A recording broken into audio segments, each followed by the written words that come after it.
자, 말씀의 제목이고 기도의 제목인데 우리 말씀의 제목과 기도의 제목을 같이 합쳐서 문장으로 만들었습니다. 한번 따라 하십니다.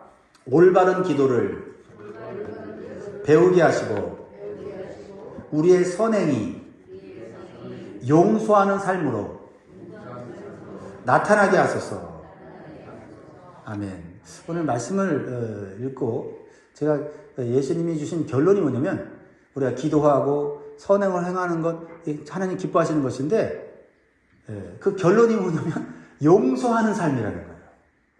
용서하는 삶. 기도도 열심히 하고 선행도 열심히 하는데 용서가 없으면 그 신앙의 진정한 핵심, 본질이 빠졌다는 거죠. 제가 먼저 결론부터 말씀을 드리고 시간 되릴 때까지 말씀을 전하도록 하겠습니다.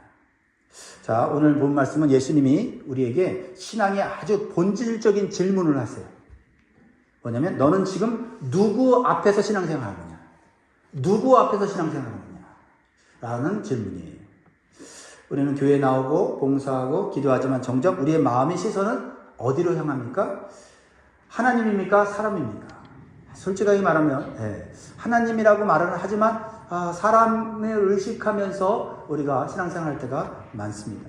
의식하지 않을 수 없지만 하나님보다 사람을 더 의식하며 신앙생활을 하게 될 때 사람에게 맞춰서 우리가 신앙생활을 하므로 신앙생활에 잘하는 것 같지만 실질적으로는 영적인 성장이 없는 주님의 뜻대로 잘하지 않는 그런 결과를 얻게 된다는 겁니다.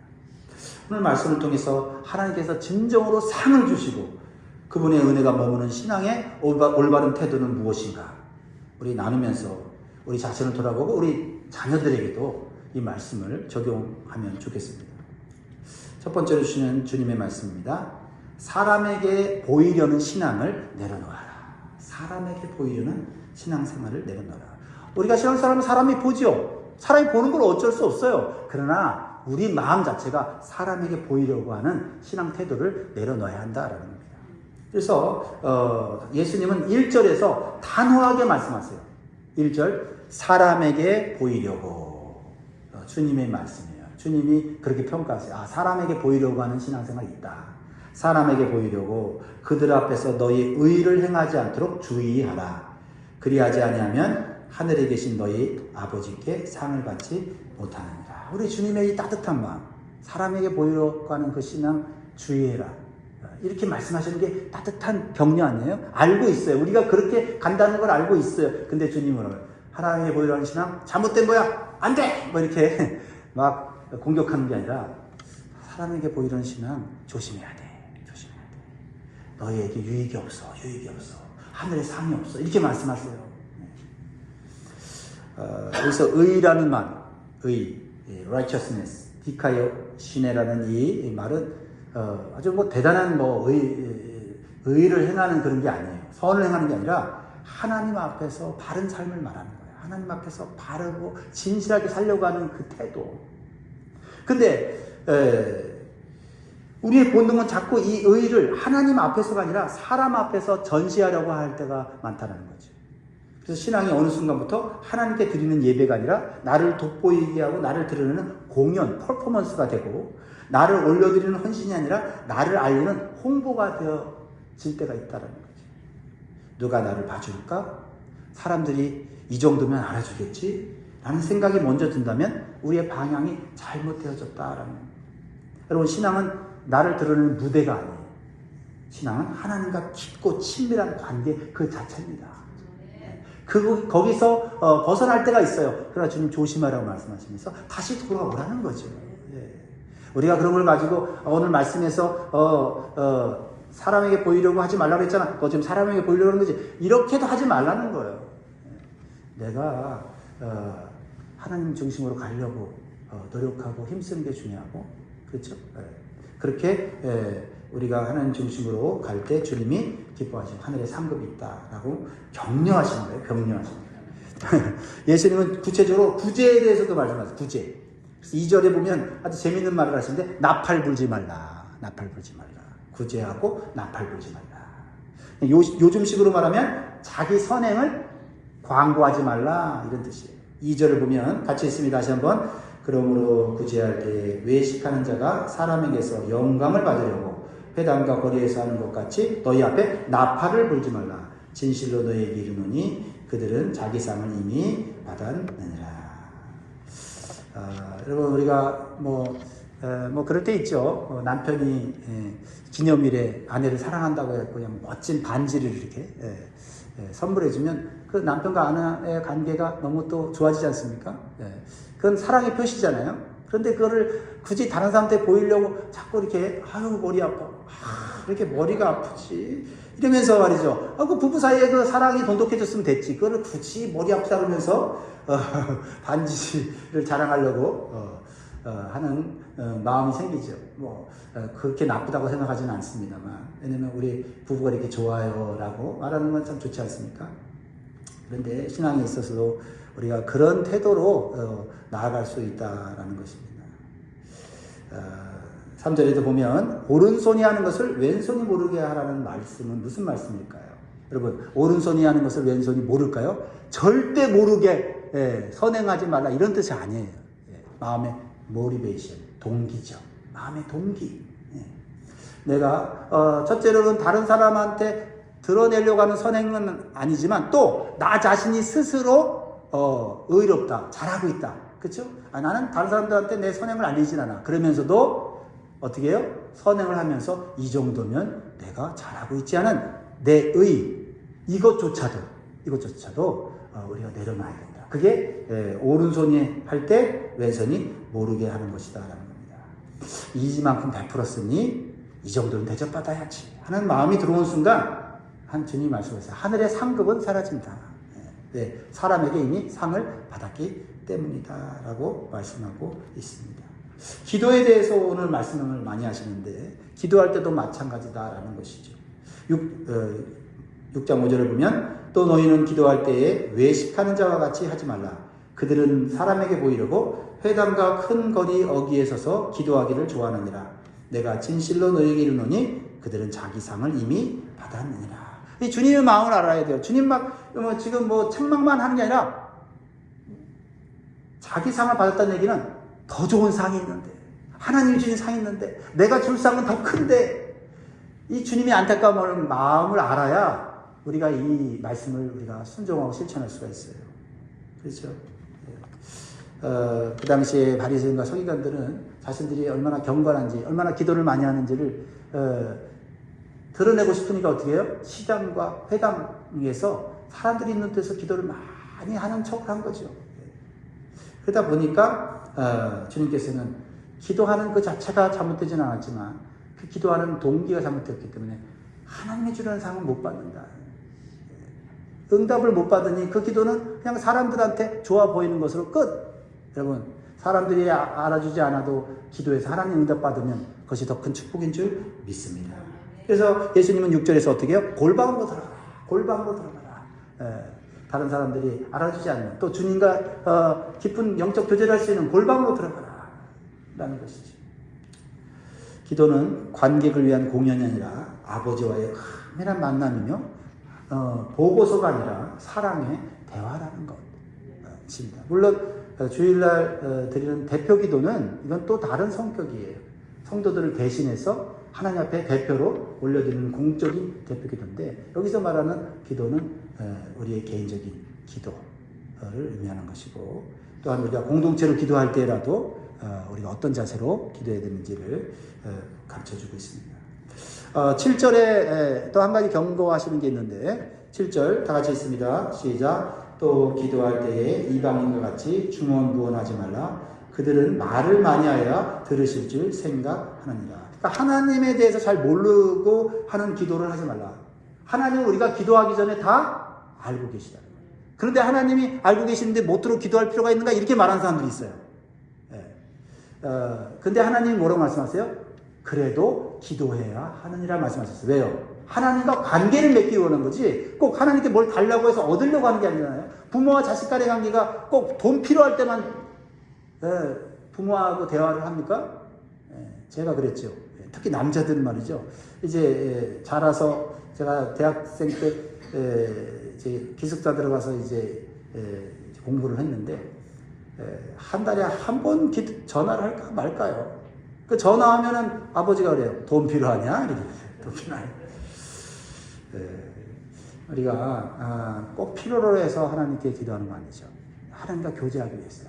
그래야만 기도 시간이 길어져야 된다기보다 기도 시간이 길어질 수밖에 없죠. 어떤 분은 5분 기도하고 기도할 게 없대요. 요구만 하니까 그렇죠. 하나님과 알콩달콩 사랑의 대화를 나누고 하나님 앞에 회개도 하고 하나님 앞에서 결심도 하고 얼마나 그 기도할 내용들이 많은지 몰라요.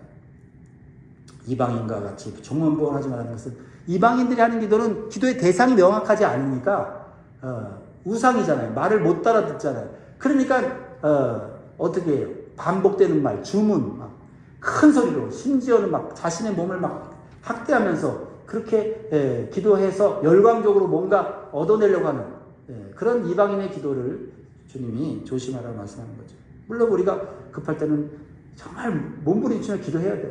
근데 뭐예요? 중요한 건 뭐예요? 대상이 하나님이시고 그 기도를 들으신 하나님이 우리의 간절함을 알고 계시지만 그 간절함을 우리가 보여드리는 거예요. 그렇죠? 하나님 주님이 원하시는 것입니다. 그래서 중언부언하다라는 것은 의미 없이 주문을 외우듯이 같은 소리를 반복하는 거죠. 그래서 제가 오늘 기도할 때 주여 3번 외칠 때 제가 주여 주여 주여 이것도 주님을 부르는 거지만 자칫 잘못하면 뭐가 될 수 있어요? 중언부언하는 게 될 수 있어요. 그래서 제가 주여 주여 주여 또는 주여 한번 이렇게 부르고 하는 거는 우리 기도의 대상이 누군지를 알고 기도하라고 하는 것인데 자칫 잘못하면 이것이 무슨 주문처럼 그래서 어떤 분은 이 주여를 하지 말라고 얘기를 하고 또 주기도문도 하지 말라고 또 그래요. 유튜브에 보니까 이 주기도문을 무슨 꼭 예배 마치면 해야 되는 무슨 주문처럼 안 하면 뭐 뭔가 좀 빠진 것처럼 주기도문 하지 말라. 또 사도신경도 하지 말라요. 사도신경을 하지 말라고 또 그래요. 그러면서 우리가 형식적으로 그러기 때문에 다 빼야 된다. 그러면 뭘 합니까? 중요한 거는 뭘 해도 주님을 향하여 진실한 마음으로 하면 되는 것이에요. 그러니까 이것도 극단적이고 저것도 극단적이고 균형을 잡아서 신앙생활 해야 될 줄 믿습니다. 여러분, 기도는 정보 전달이 아니라 관계의 확인이에요. 기도는 하나님을 신뢰하고 사랑하는 마음으로 하는 것입니다. 그래서 마음이 담기지 않는 반복된 말은 주문과 다를 바가 없다라는 것입니다. 그러므로 우리는 예수님께서 사람에게 보이려는 선행이나 무의미한 기도의 반복을 조심하라고 말씀하고 계십니다. 자, 이것을 우리 가정에 좀 적용을 제가 해봤는데, 자녀는 부모의 말보다 부모의 삶을 먼저 보고 배웁니다. 우리 교회에서는요, 우리 가정과 교회에서의 똑같은 동일한 모습으로 우리 자녀들에게 우리 부모들이 보여주면 좋겠어요. 그래서 가정에서 우리가 정말 자녀들에게 보여주는 모습과 교회에서 보여주는 모습이 너무 다르면 안 돼요. 물론 교회에서는 이제 다른 사람들에게 보이기가 좀 더 친절하고 좀 더 참고 하는데 가정 가면 좀 풀어짐으로써 아이들한테 너무 이렇게 우리의 감정을 확 드러내다 보면 자녀들이 어떤 생각을 하게 되면 우리 부모의 신앙은 교회용이구나 이런 게 이제 교육이 돼버려요.